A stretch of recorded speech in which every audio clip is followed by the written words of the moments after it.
আপনার বেশ কিছু দাবি ছিল। আপনার বেশ কিছু আ জোরালো অবস্থান ছিল।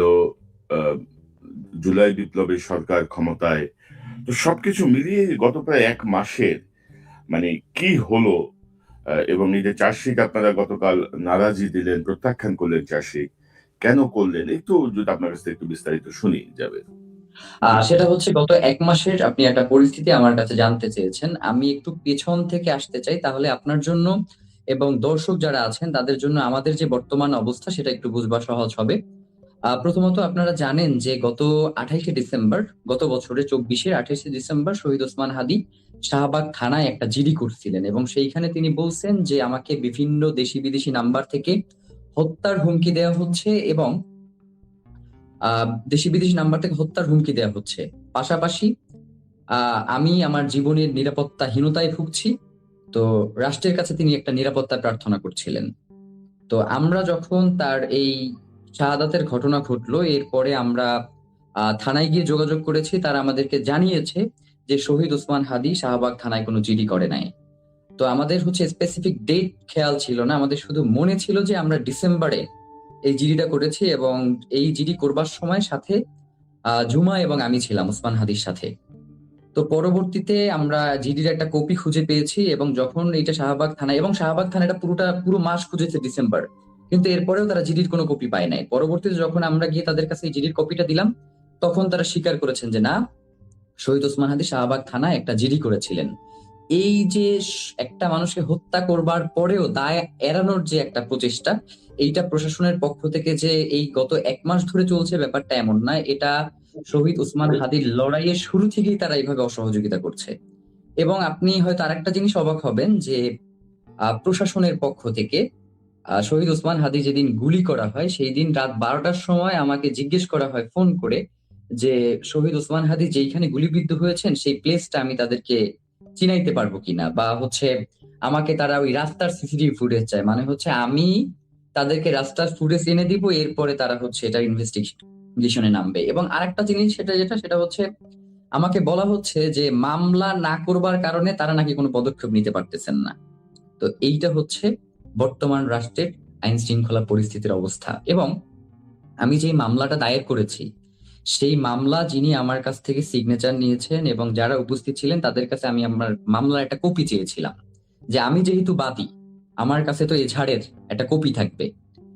এখন পর্যন্ত আমাকে মামলার একটা কপি সরবরাহ করা হয় নাই। আমি বারংবার যোগাযোগ করেছি এবং প্রয়োজনে আমি যে তাদের সাথে যোগাযোগ করেছি এর প্রুফ আমি আপনাকে হচ্ছে আহ মেসেঞ্জারে বা হচ্ছে যোগাযোগ মাধ্যমে আমি আপনাকে পাঠাতে পারবো। তো এই যে অসহযোগিতাগুলো, এবং আরেকটা জিনিস খেয়াল করেন যে আসামিদের অবস্থান নিয়ে যে একটা অস্পষ্টতা তৈরি, এই বলছে আসামি বাংলাদেশে রয়েছে, এই বলছে আসামি ভারতে পালিয়ে গেছে, আবার বলছে মেঘালয়ে গেছে। ডিবির মতো একটা সংস্থা সে সংবাদ সম্মেলন করে বলছে যে শহীদ ওসমান হাদির এই খুনের সাথে জড়িত এমন ২ জনকে মেঘালয় পুলিশ গ্রেফতার করেছে। পরবর্তীতে মেঘালয় পুলিশ আবার সংবাদ সম্মেলন করে বলছে যে তারা এই ধরনের কাউকে গ্রেফতার করে নাই। এবং আপনাকে আরেকটা জিনিস আমি জানাতে চাই যে চার্জশিট নিয়ে যে তালবাহানা, আপনারা জানেন যে ১২ তারিখে শহীদ ওসমান হাদির যে চার্জশিট সেটা আদালতে দাখিল হয়েছে। এর পূর্বে আমাদেরকে ডিএমপি কমিশনার এবং সৈয়দ রেজওয়ানা, পরিবেশ যে উপদেষ্টা, উনি আসছিলেন শাহবাগে আমাদের আন্দোলনের সময় এবং ওনারা বলেছেন যে ৭ তারিখের মধ্যে ওনারা চার্জশিট দাখিল করবেন। ওনাদের কাজ হচ্ছে ৯০% হয়ে গেছে, ১০% বাকি আছে। তো এরপরেও আমরা বলেছি যে এটা তো আসলে দীর্ঘ সময়, ১০%-এর জন্য তো আপনাদের এত সময় লাগবার কথা না। এরপরেও তদন্তের খাতিরে আমরা হচ্ছে তাদেরকে পূর্ণ সময়টা দিয়েছি। তো এই চার্জশিট তারা হচ্ছে ৬ তারিখে সংবাদ সম্মেলন করে এই চার্জশিটের বিষয়ে তারা একটা সংবাদ সম্মেলন করে এবং সংবাদ সম্মেলনে তারা চার্জশিটটা প্রকাশ করে। কিন্তু এই চার্জশিট প্রকাশের ক্ষেত্রে আমাদের সাথে কোনো ধরনের তারা যোগাযোগ করে নাই। এমনকি আমরা জানতামও না যে ৬ তারিখে এই চার্জশিটের ব্যাপারে সংবাদ সম্মেলন করে আরকি মিডিয়াকে জানানো হবে। তো এই যে অসহযোগিতাগুলো, এবং চার্জশিট দাখিলের পরে ১২ তারিখ যখন আদালতে চার্জশিটটা দাখিল হয় তখন আমরা ইনকিলাব মঞ্চের পুরো টিম আদালতে গিয়েছি। তারা আদালত থেকে বলছে যে চার্জশিট এখন পর্যন্ত এসে পৌঁছায় নাই, আবার ডিবি বলছে যে আমরা চার্জশিট পৌঁছাই দিছি। এইটা করছে তারা মোটামুটি ৪:৫টা পর্যন্ত। এরপরে আমরা বলেছি যে আমরা কোনো খাবারও খাবো না এবং যতক্ষণ পর্যন্ত চার্জশিট আমাদের কাছে হস্তান্তর না করা হবে ততক্ষণ পর্যন্ত আমরা এখান থেকে এক পাও নড়বো না। পরবর্তীতে রাত ১০টা ৪৫ সময় সেই চার্জশিট নিয়ে আমরা হচ্ছে বাসায় ফিরি। তো এই যে সার্বিক যে অসহযোগিতাগুলো করা হয়েছে, এইটাকে কোনোভাবেই মানে গুরুত্বহীন ভাববার কোনো বিষয় না। রাষ্ট্র এক্ষেত্রে পূর্ণ অসহযোগিতা করছে এবং পুরো এই হত্যাকাণ্ডের ঘটনাকে আড়াল করবার জন্য তারা নানান ধরনের প্রচেষ্টা চালিয়ে যাচ্ছে।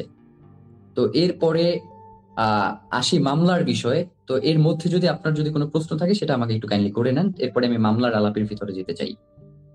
না মানে রাষ্ট্র কেন অসহযোগিতা করবে? রাষ্ট্র তো ধরেন কোনো রাজনৈতিক রাষ্ট্র না, রাষ্ট্রের কোনো রাজনৈতিক সুবিধা অসুবিধা নাই এখানে। তো রাষ্ট্র ধরেন প্রথমত শরীফ ওসমান হাদির বা বিপ্লবীদের নিরাপত্তা দিতে ব্যর্থ, মানে ওভারঅল একটা টোটাল ফেলিয়ার এই ইউনূস সরকারের, আমি যদি বলি। তো সেটাই কি কারণ মনে করেন, বা রাষ্ট্র কেন ইয়ে করবে না আপনি মনে করছেন? আচ্ছা, জানাজার দিনে আপনারা সম্ভবত ডক্টর মোহাম্মদ ইউনূস যে ভাষণটা দিয়েছেন সেটাও অনেকবার খেয়াল করেছেন। তো আমাদের কাছে মনে হয়েছে ডক্টর ইউনূস তার জীবনে কোনো ভাষণে তাকে এতটা অসহায় এবং অসংলগ্ন মনে হয় নাই। তিনি এক কথা তিনবার করে বলছিলেন এবং তিনি বলছিলেন যে আমরা ওসমান হাদিকে ধারণ করতে চাই, কিন্তু একবারের জন্য তিনি ওই ভাষণে বললেন না যে আমরা ওসমান হাদিকে যারা হত্যা করেছে তাদের বিচারটা আমরা নিশ্চিত করব, এইটা আপনাদেরকে কথা দিলাম। মানে রাষ্ট্রের যখন সর্বোচ্চ পদে এই পদের ব্যক্তি যিনি, তার পক্ষ থেকে যখন আর কি শুধুমাত্র ধারণ করবার কথা বলা হয়, বিচারের ব্যাপারে তার কোনো কথা থাকে না, তখন আসলে সেই ক্ষেত্রে একজন সাধারণ জনগণ হিসেবে আসলে রাষ্ট্রের কাছে আমরা কতটা অসহায়, এটা তো আসলে তার বক্তব্যের মধ্য দিয়ে প্রকাশ পায়। যেখানে রাষ্ট্রপ্রধান নিজে অসহায়ত্ব ফিল করতেছে, সেখানে আসলে আমি বা আপনি আসলে সেই রাষ্ট্রের কাছে কতটা গুরুত্বপূর্ণ, এটাও আসলে প্রশ্ন থেকে যায়। তো আপনারা চার্জশিট প্রত্যাখ্যান করলেন কেন? চার্জশিটে কি পেয়েছেন আচ্ছা, আপনারা? চার্জশিটের ক্ষেত্রে যেটা আপনার চার্জশিটটাকে পুরোটা দেখানো হয়েছে একটা সাধারণ খুন হিসেবে। মানে রাস্তাঘাটে যে বিভিন্ন ধরনের কোন্দলের মধ্যে যে খুনগুলো হয় না, এমন একটা খুন হিসেবে এই চার্জশিটটা প্রত্যয় করা হয়েছে। এখানে বলা হয়েছে যে শহীদ ওসমান হাদি আওয়ামী লীগের বিপক্ষে মাঝে মধ্যে যে বক্তব্যগুলো দিতেন, যার কারণে তারা ক্ষিপ্ত হয়ে এই হত্যাকাণ্ডের মতো ঘটনা ঘটিয়েছে। এবং তারা এই মামলায় যাকে গুলির ইন্ধনদাতা হিসেবে নিয়ে এসেছেন, যে বাপ্পি ওয়ার্ড কমিশনার, পুরো চার্জশিটে এই ওয়ার্ড কমিশনারের সাথে যারা খুন করেছে তাদের তো একটা যোগসূত্র থাকবে, কোনো ধরনের যোগসূত্র তারা এই চার্জশিটে দেখাতে পারে নাই। মানে একদম ধরে এনে একটা কলা গাছকে এই চার্জশিটের মধ্যে বসিয়ে দেওয়া হয়েছে।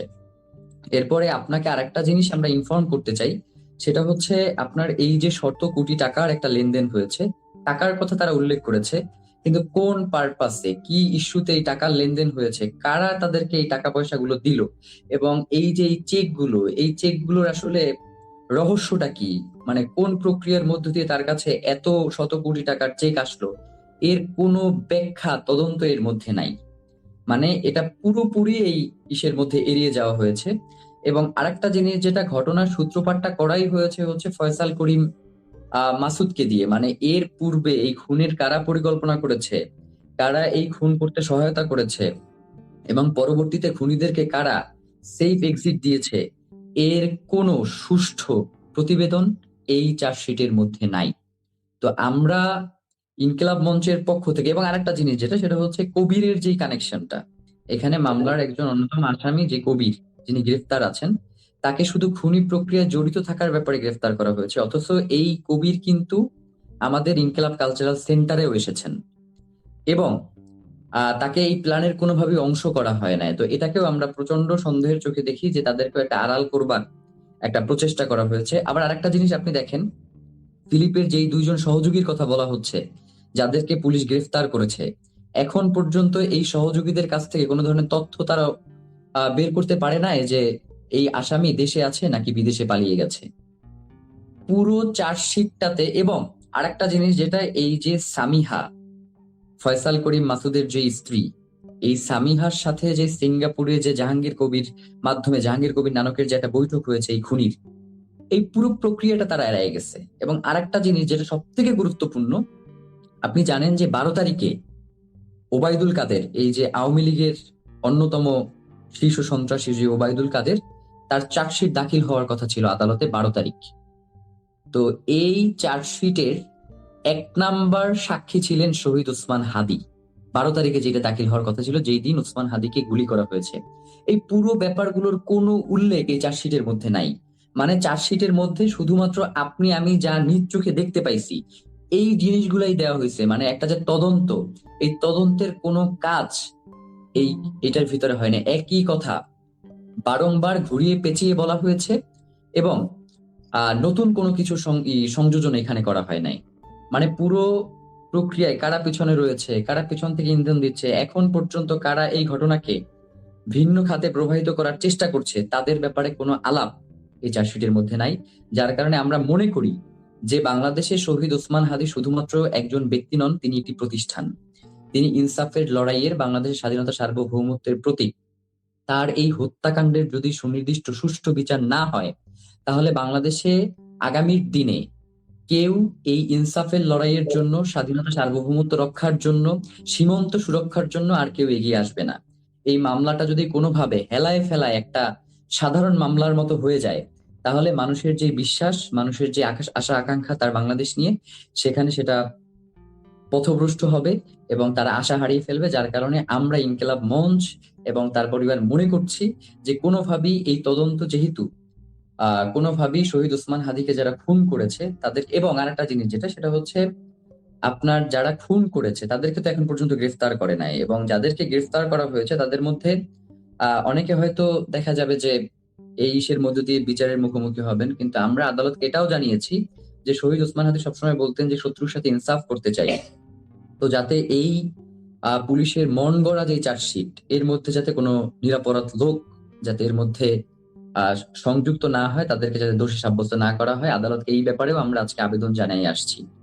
তো এই তো সার্বিক, তো এই যে বা- সার্বিক যে একটা ব্যাপার, এই সার্বিক ব্যাপারে আমার কাছে মনে হয়েছে যে রাষ্ট্র তার যে একজন নাগরিকের উপরে যে দায়িত্ব, এবং সর্বোপরি শহীদ ওসমান হাদী তিনি শুধুমাত্র একজন ব্যক্তি নন, তিনি ইনকিলাব মঞ্চের প্রতিষ্ঠাতা, তিনি ইনকিলাব কালচারাল সেন্টার নামে একটি সাংস্কৃতিক আন্দোলন গড়ে তুলেছেন, তিনি ইনসাফের লড়াই করেছেন, তিনি ঢাকা ৮-এর একজন প্রার্থী।